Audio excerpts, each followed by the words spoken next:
Assalamualaikum dear student. I am Shahid Zareen. Welcome to Physics Platform. आज का हमारा topic है डायमेंशन ऑफ फिजिकल क्वांटिटीज। इस topic को बेहतर तरीके से समझाने के लिए मैंने पार्ट्स में डिवाइड किया है। सबसे पहले डिस्कस करेंगे डायमेंशन ऑफ बेस क्वांटिटी, फिर हम डायमेंशन ऑफ डिराइव्ड क्वांटिटीज पर बात करेंगे। थर्ड पार्ट में हम application and uses of dimensional analysis को डिस्कस करेंगे। फोर्थ पार्ट में हम लिमिटेशन ऑफ डायमेंशनल एनालिसिस को डिस्कस करेंगे और आखिर में हम some terminologies use with dimensional analysis पर बात करेंगे। तो चलिए शुरू करते हैं डायमेंशन ऑफ बेस क्वांटिटी। सबसे पहले बेस क्वांटिटी क्या होते हैं? Base quantities are those quantities which cannot be defined in terms of other physical quantities. Base quantities हमारे पास 7 होते हैं जो कि इंडिपेंडेंट होते हैं। आपके लिए मैंने टेबल में इनको शो किया है। तो डायमेंशन ऑफ बेस क्वांटिटीज को हम इस तरह डिफाइन करते हैं। Every base quantity is represented by specific symbol and written within square bracket is called dimension of their physical quantity. अगर हम उन बेस क्वांटिटीज को एक स्पेसिफिक सिंबल के साथ रिप्रेजेंट कर ले और इस स्पेसिफिक सिंबल को इन स्क्वायर ब्रैकेट्स के अंदर बंद कर ले तो वही उस फिजिकल क्वांटिटीज की डायमेंशन होती है।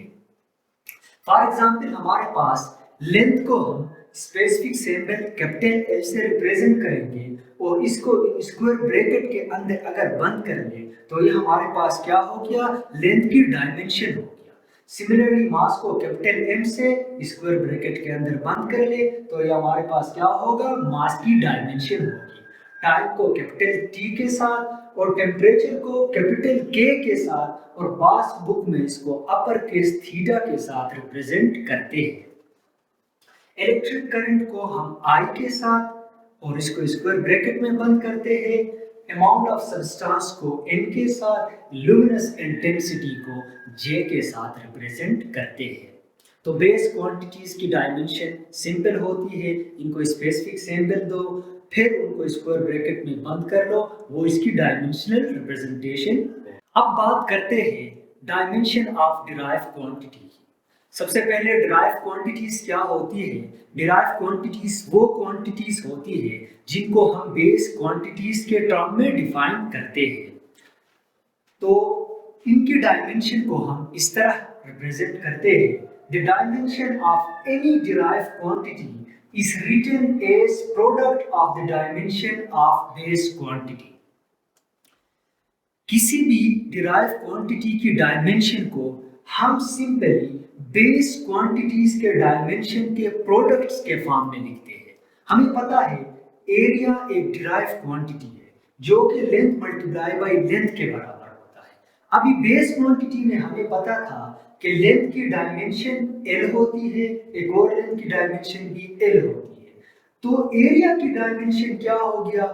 L स्क्वायर हो गया। अब देख ले यहाँ पर डिराइव्ड क्वांटिटी को हमने बेस क्वांटिटीज के टर्म में लिखा कि नहीं, बेस क्वांटिटीज के डायमेंशन के प्रोडक्ट्स के टर्म्स में लिखा, तो इसी को हम डिराइव्ड क्वांटिटीज के डायमेंशन कहते हैं।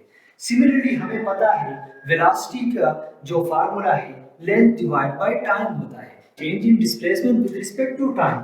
अभी हमने बताया कि लेंथ की डायमेंशन ये होता है और टाइम की डायमेंशन ये होती है। तो वेलोसिटी की डायमेंशन हमारे पास क्या हो गया? L t to the power -1 enclosing square bracket. t denominator में था, ऊपर जाकर माइनस हो गया। सिमिलरली एक्सेलरेशन किसके बराबर है? Change in velocity divide by time के बराबर है। वेलोसिटी की डायमेंशन अभी हमने डिस्कस कर लिया, L t -1 के बराबर होता है और डिनोमिनेटर में टाइम की डायमेंशन t। इसको रीअरेंज करने से ये डिनोमिनेटर में है, ऊपर जाकर -1 होगा, तो L t to the power -2 हो गया एक्सेलरेशन की डायमेंशन। सिमिलरली आप किसी भी डिराइव्ड क्वांटिटी की डायमेंशन आसानी के साथ फाइंड आउट कर सकते हैं अगर आपको उसकी फार्मूला पता हो। पहले उसको इन टर्म ऑफ फार्मूला में लिख ले, फिर उसकी आप डायमेंशन फाइंड आउट कर सकते हैं। फॉर एग्जांपल फोर्स की फार्मूला क्या है, मास मल्टीप्लाई बाय एक्सेलरेशन है। मास का डायमेंशन हमें पता है कैपिटल एम, एक्सेलरेशन का अभी हमने फाइंड आउट कर लिया nt टू द पावर -2। तो दोनों को रीअरेंज करने से हमारे पास क्या आ गया, ये चीज आ गया।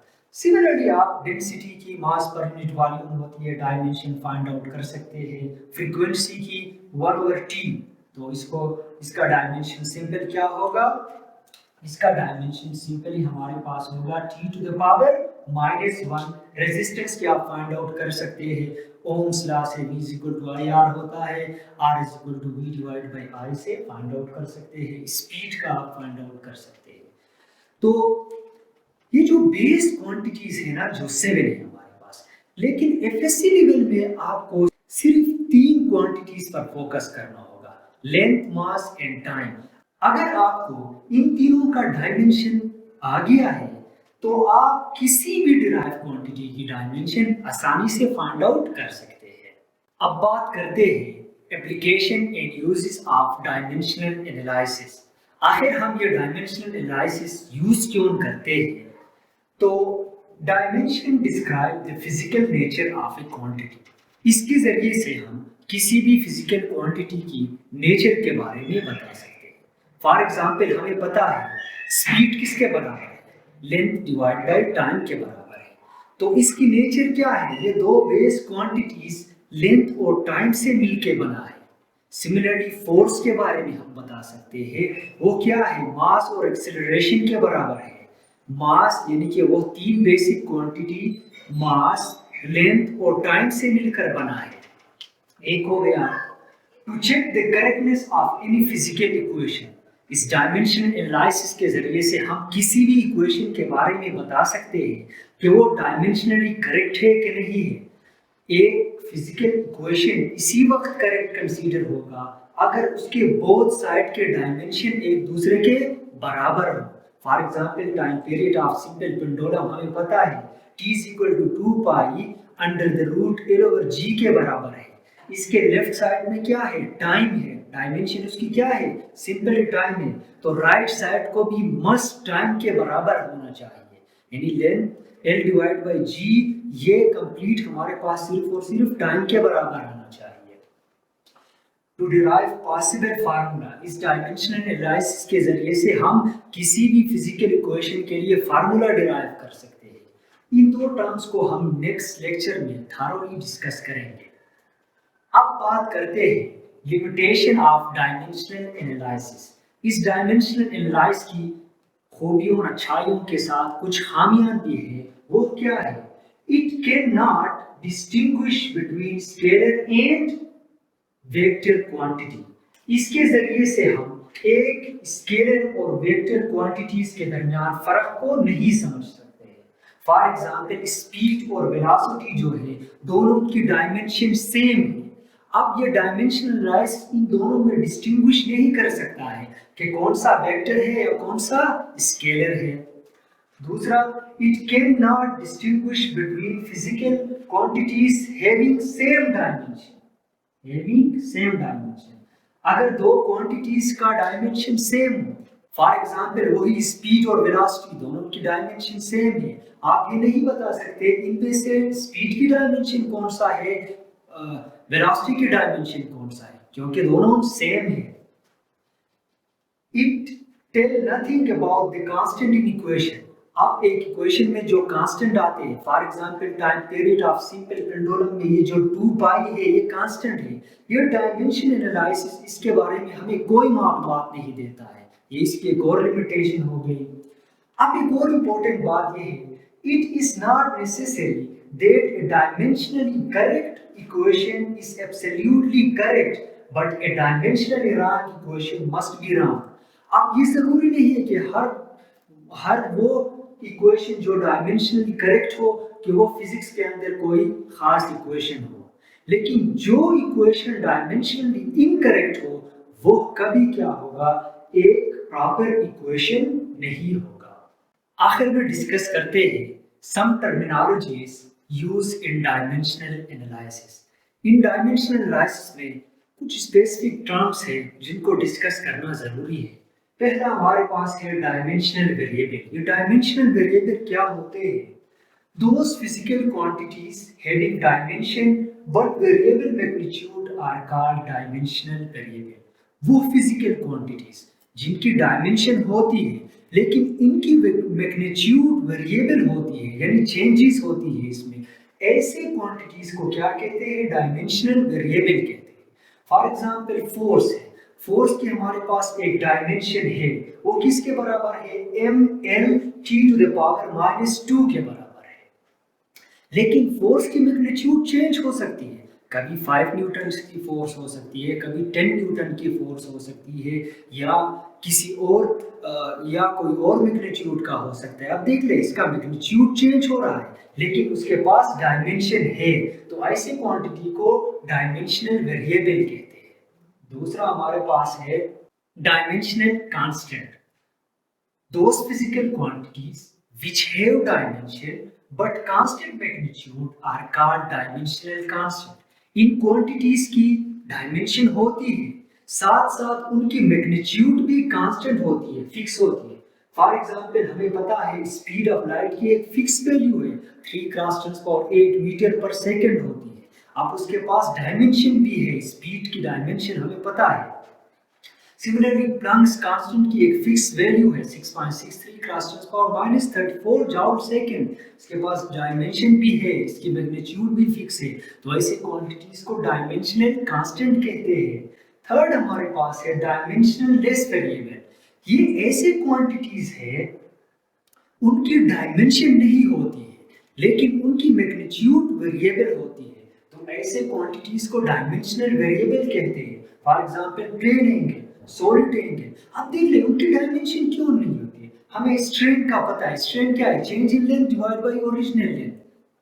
तो दो सेम चीजों का रेशियो है, तो डायमेंशन इसका नहीं है लेकिन इसके पास मैग्नीट्यूड है, तो ऐसी क्वांटिटीज को डायमेंशन लेस वेरिएबल कहते हैं। डायमेंशन लेस वेरिएबल, अब ये ऐसे क्वांटिटीज है, those quantities have no dimension and fix magnitude. अब ना उनकी डायमेंशन होती है ना उनका मैग्नीट्यूड चेंज होता है। फॉर एग्जांपल मैथमेटिक्स के प्योर नंबर जो है, फॉर एग्जांपल 1 हमारे पास क्या है? ना इसका डायमेंशन है ना इसका वैल्यू चेंज होता है। पाई है, पाई की एक फिक्स वैल्यू है 3.14, अपना इसके पास डायमेंशन है ना इसकी वैल्यू चेंज होती है, तो इसको डायमेंशन लेस वेरिएबल कहते हैं। अब एक और इंपॉर्टेंट है डायमेंशनल फार्मूला। डायमेंशनल फार्मूला क्या होता है? The expression of physical quantities in term of dimension. जब भी हम एक फिजिकल क्वांटिटीज को इन टर्म ऑफ डायमेंशन में लिखते हैं, इसी को डायमेंशनल फार्मूला कहते हैं। For example dimensional formula of force is mL(T⁻⁻²). Dimensional formula for volume is m0L⁻³ होता है, या सिंपली L³ होता है। अब डायमेंशनल इक्वेशन क्या होता है? दोनों के डिफरेंस को देख लो। An equation obtained by equating physical quantity with its dimensional formula is called dimension equation। Dimension formula क्या था?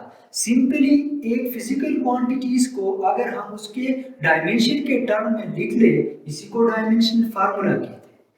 अब अगर हम उस डायमेंशनल फार्मूला को इस क्वांटिटी के साथ इज इक्वल करके लिख ले, उसी को डायमेंशनल इक्वेशन कहते हैं। फॉर एग्जांपल इधर हमने डिस्कस किया था कि फोर्स की डायमेंशन ये होती है, इधर हमने क्या किया? Force F is equal to mL(T⁻⁻²). इधर खाली हमने डायमेंशन लिखा, इधर हमने कंप्लीट इक्वेशन लिखा F इज इक्वल टू करके या V इज इक्वल टू करके, तो ये हमारे पास डायमेंशनल इक्वेशन हो गया।